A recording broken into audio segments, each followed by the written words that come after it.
Hello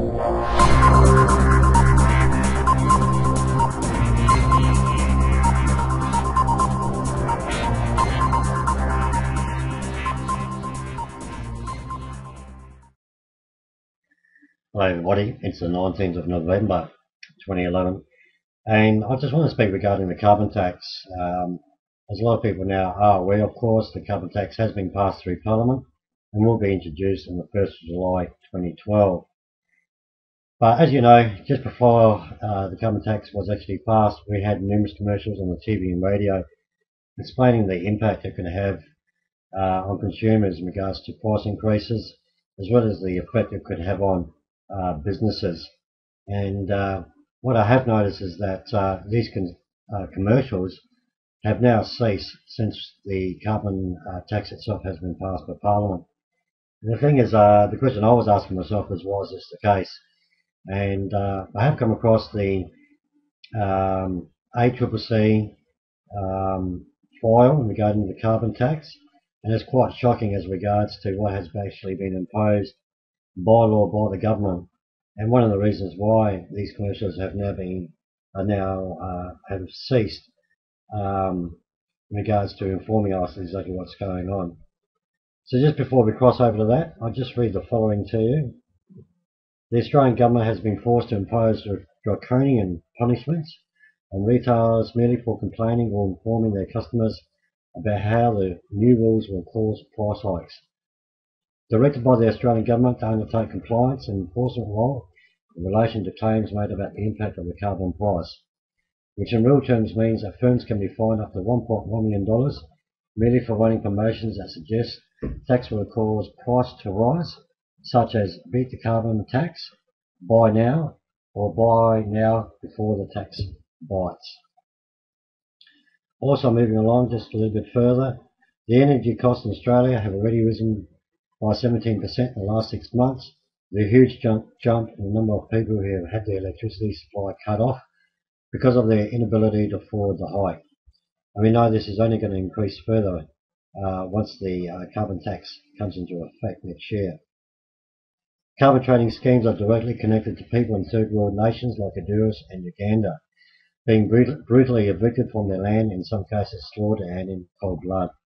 Western companies make billions of dollars from seizing land and using it to grow trees in return for lucrative carbon credits, which are then sold to companies under the carbon tax schemes like the ones just passed here in Australia. So crossing over to the ACCC file here, and I will put this link to the bottom of the video so you can actually read this in full. But as it says here, the Act it prohibits you from making misleading, deceptive or false claims about the price of goods and services. These include claims and statements that you make in television or radio advertising, catalogues, labels, websites, in contracts or contract negotiations with both businesses and consumers, over the telephone or in correspondence such as letters or emails, or in person such as on the top of floor or even in meetings. So here we are, we can clearly see the government has clearly stated and brought in laws clearly stating that nobody can speak regarding that any price increases is in relation to the carbon tax. And this is basically just trying to cover up to ensure that basically that the government is stating that the carbon is actually a very good idea. Another example here is a sales representative that incorrectly linked the increase to price of goods and services to the carbon price. For example, a sales representative saying it is the carbon price in response to a consumer query about the increase in price, and that is not the case. So even a sales rep are not allowed to state that that goods and services will increase due to the fact of the carbon price tax.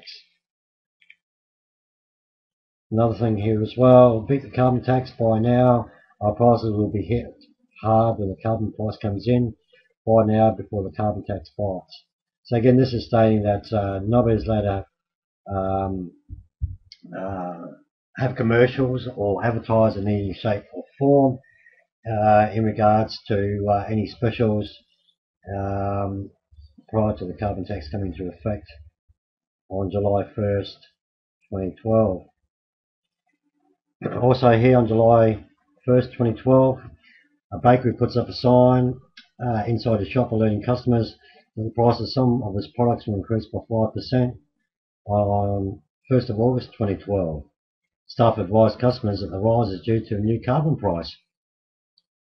Now, the only way the bakery can actually increase his price is that he needs to get a letter from an ingredient supplier dated March 2012, noting the cost of its product will be increasing effective on 1st of July 2012 as a result of the commencements of the carbon price.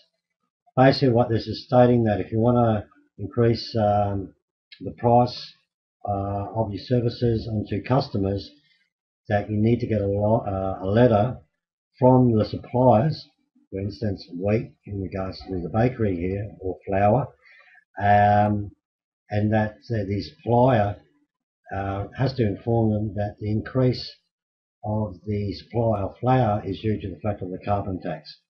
And we know straight away already that obviously the supplier can't state to the bakery that the increase of the price of the flour is due to the carbon tax, because as it states here, it can be fined up to $1.1 million. So basically the government has got the business companies by the throat in regards to not being able to inform customers of exactly what is going on regarding the truth behind the carbon tax. So there you have it, everybody. We'll be very interested to hear your comments regarding the carbon tax, what your thoughts are. But I myself do believe that, one, we are going to see a lot of businesses close because of this. Two, we are definitely going to see the increase of goods and services. And three, it's also going to increase unemployment. And as it already states, electricity has gone up 17%. That's definitely going to go up with everything else. And it's only going to cause more strain and pain for a lot of people here in Australia. Thanks everybody. Again, if you liked the video, please give it a thumbs up. We appreciate your support, and we'll see you on the next video. Thanks.